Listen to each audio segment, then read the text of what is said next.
everyone, good evening. I figured I'd do a Facebook Live about all the different ways you can hold Bitcoin and the pros and cons of each. We're going to start with the least direct way of owning Bitcoin, which is the Bitcoin ETFs. And then we'll work our way through Coinbase, Coinbase Vault, which is just a feature of Coinbase, other consumer apps, and ultimately we will end up at BitKey, the most secure, most personalized, most direct way of owning Bitcoin. Okay, so let's talk about at the highest level. Okay, the least direct way, but often for people the easiest way to own Bitcoin is one of the new Bitcoin ETFs, which are called exchange traded funds, ETFs. So ETFs are one of the most popular ways to own any financial asset, whether it is the S&P 500 or oil or gold with the ETF GLD. Anyway, just about any financial asset or commodity, you can own an ETF that reflects that. So in the case of Bitcoin, the two most popular are, BlackRock, which the ticker symbol is IBIT. It's called iShares. So anyway, the iShares always start with an I, so IBIT, so iBitcoin. IBIT is the BlackRock Bitcoin ETF, which is the largest one. And the second largest is Fidelity, which has a Bitcoin ETF called FBTC. F is in Foxtrot, F is in Fidelity, and then BTC they chose because that is Bitcoin's official ticker symbol, BTC. So FBTC. So those are the two largest Bitcoin ETFs. Both are great. Both are very reputable. I have a slight preference for the Fidelity Bitcoin ETF because Fidelity custodies the Bitcoin themselves. So rather than relying, in the case of BlackRock, on Coinbase, which is also, of course, very reputable, Fidelity custodies the Bitcoin themselves. So you're only trusting one company, whereas in the case of BlackRock, you're trusting two companies, BlackRock plus Coinbase. So slight preference there for FBTC. The Bitcoin ETFs are great, and they are not a direct way of owning Bitcoin, which means you can't send your Bitcoin to the other side of the world on a whim if you decide to do that. But they are a great way to own it, and you can buy Bitcoin that way with any brokerage account, which is basically any account that already lets you buy or sell or trade Amazon or Apple or Tesla or Google or Facebook or any other stock that you might want to buy or sell. So any of those platforms, you can buy Bitcoin just by entering FBTC and looking up the Fidelity Bitcoin ETF, which will come up under that ticker symbol, and you can buy it that way. So great option there. Okay, so the reason I don't recommend the Bitcoin ETFs is because it's an indirect way of ownership. So you don't get the real power of Bitcoin, even though you're exposed to the price upside. You don't get the real power of being able to see how Bitcoin can be sent anywhere in the world, across borders, and you can own it for free and all of that, because in the case of the Bitcoin ETFs, you pay 1/4%, that is 0.25% for those companies to custody the Bitcoin for you. So, again, it's very small, but still, you're paying them to do it for you rather than owning and custodying the Bitcoin yourself. So that's the reason I don't recommend people own it directly, or I should say, that's the reason I don't recommend first that people do the Bitcoin ETFs, because it is indirect ownership, and there's just better, more direct ways of ownership. Okay. So after the Bitcoin ETFs, you have services like Coinbase. Coinbase is basically the perfect in between, where you do own Bitcoin directly, but they do a lot of the work for you and they make it super easy. So I recommend Coinbase. It's a publicly traded company. Coinbase custodies the Bitcoin for all but a couple of the biggest Bitcoin ETFs, which means they're holding Bitcoin on behalf of BlackRock and numerous other huge companies. And anyway, very reputable company. So that's where I usually recommend people start, is with Coinbase. So the upside of Coinbase is you own it directly. It's yours.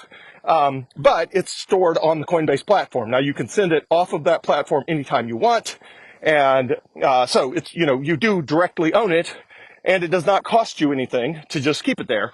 You can keep it there for free indefinitely. You're not paying a management fee or a 0.25%, just like you are with the Bitcoin ETF. So with with Coinbase, you can keep your Bitcoin on there for free, and it's very secure. And the only downside is, again, you're trusting that they are going to keep your Bitcoin safe rather than you doing that yourself, which means you could get locked out of your account, or your account could be hacked, or, the government could show up at Coinbase and freeze your funds, or decide all of a sudden that, your funds have to be forfeited based on some accusation of something, who knows what. So all of that obviously extremely unlikely, but it's not a zero chance. And so, anyway, so Coinbase is great. They also have a feature.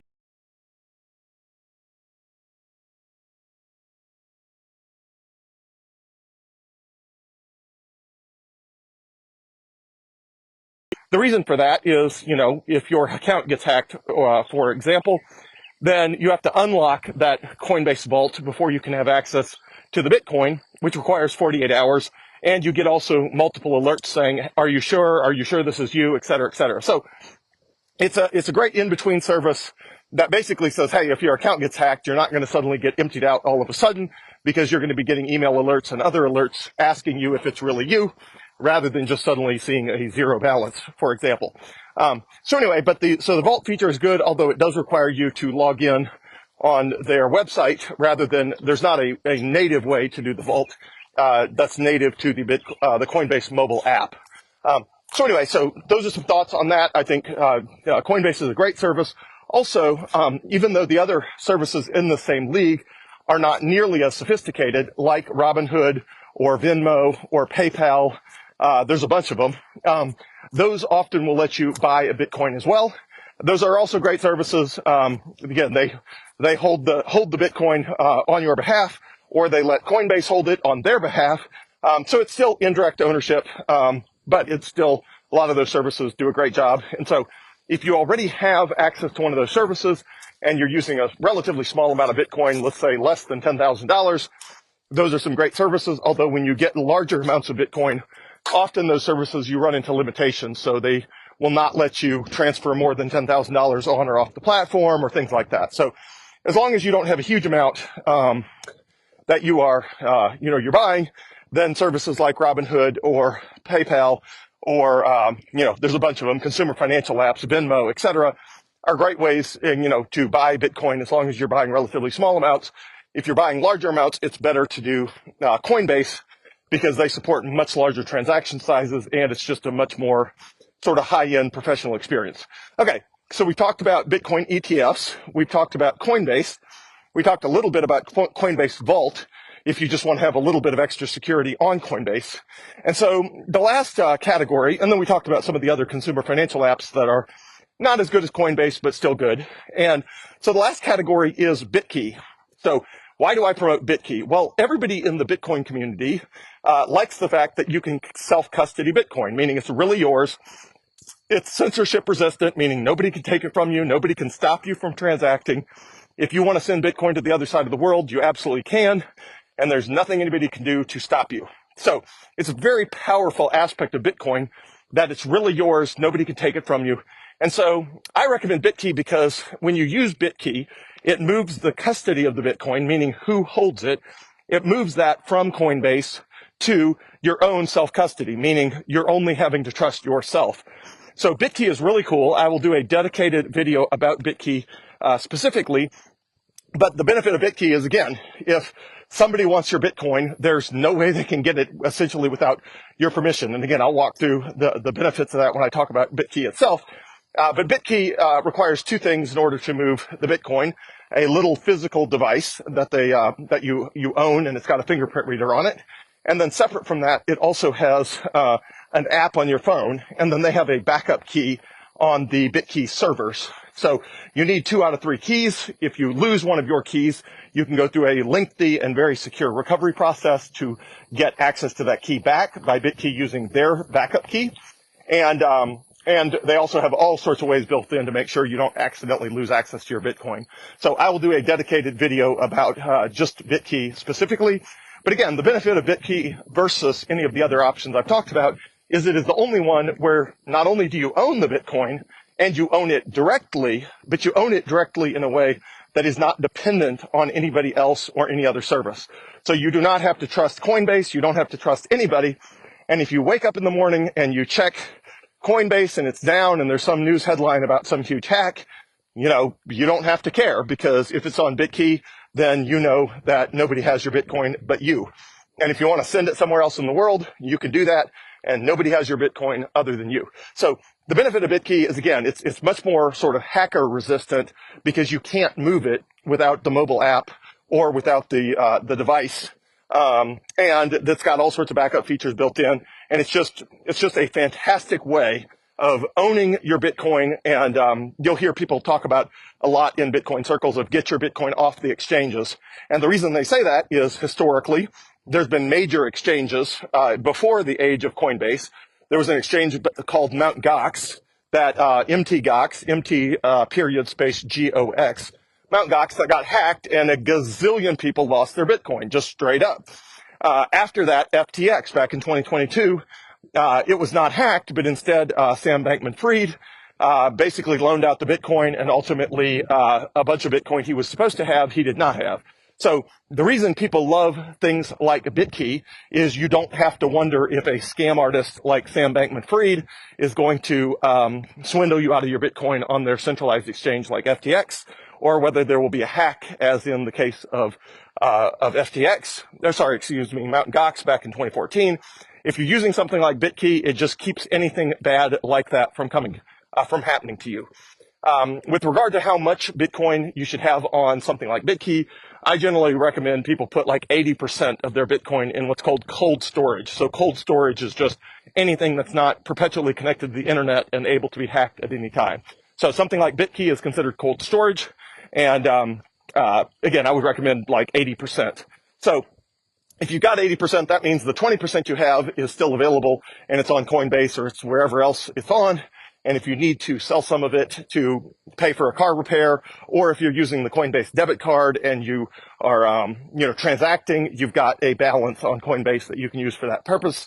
But it also means that you've got the vast majority of your Bitcoin, again, call it 80%, or maybe between 70% and 90%, but, the midpoint there is 80%, is on BitKey, which means, again, if something bad happens in the crypto world, you just know that at least, 80% or however much you have is in cold storage, and that bad thing is not going to happen to you. So, anyway, so I'm a huge fan of BitKey. Again, if you don't have a lot of Bitcoin, or if it represents a, very small percent of your net worth, it's probably not worth the trouble.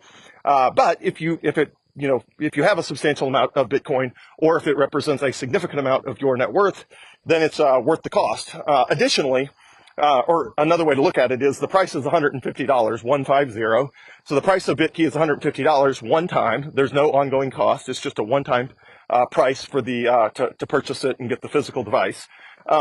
So anyway, so depending on how much Bitcoin you have, obviously, if you only have a few $100s of Bitcoin, it makes no sense to spend $150 to secure a couple $100s of Bitcoin. So you really need to have a minimum of, let's call it $10,000 of Bitcoin, or, perhaps $5,000 of Bitcoin. You just need to have enough Bitcoin that the $150 cost feels like a very small percentage of your total holdings. Otherwise, essentially you're buying an insurance policy that's, costs more than it's worth. So if your holdings are very small, or they represent a very small part of your net worth, then it's probably not worth messing with. But, again, if it is, then I would say it's worth, spending the extra money, getting BitKey, and having the peace of mind that your account's not going to get hacked and suddenly, zeroed out or something like that. So I'm a big fan of all of those. And just to recap, all of those are great options. If anybody tells you those are horrible options to buy Bitcoin, it's because they probably don't have a nuanced understanding enough of how everybody's needs are different in the world. So some people have a brokerage account and all they want to do is buy one of the Bitcoin ETFs. That's great. Some people, are willing to jump through a couple extra hoops to set up an account on Coinbase. That's fantastic. Good for you. And if you're willing to jump through another hoop or two in order to get an extra secure setup that is 100% in your, in your hands and in your custody, where nobody can take it, and you are your own bank, as they say. If you want to become your own bank, completely self-sovereign, then get BitKey, and it takes you to the last step of the way to being completely self-sovereign over your money, where you have, complete and absolute custody over your money, and you're not trusting anybody but yourself. So those are your options, some pros and cons of each, and I'll do a follow-on video with some highlights of, best practices for the use of Coinbase, and I'll also do another video at some point with exactly how BitKey works, and a lot of the sort of frequently asked questions with regard to user interface and features and things like that. But if you have any questions, put them in the comments. Happy to record follow-on videos. Thanks, everyone. Appreciate it.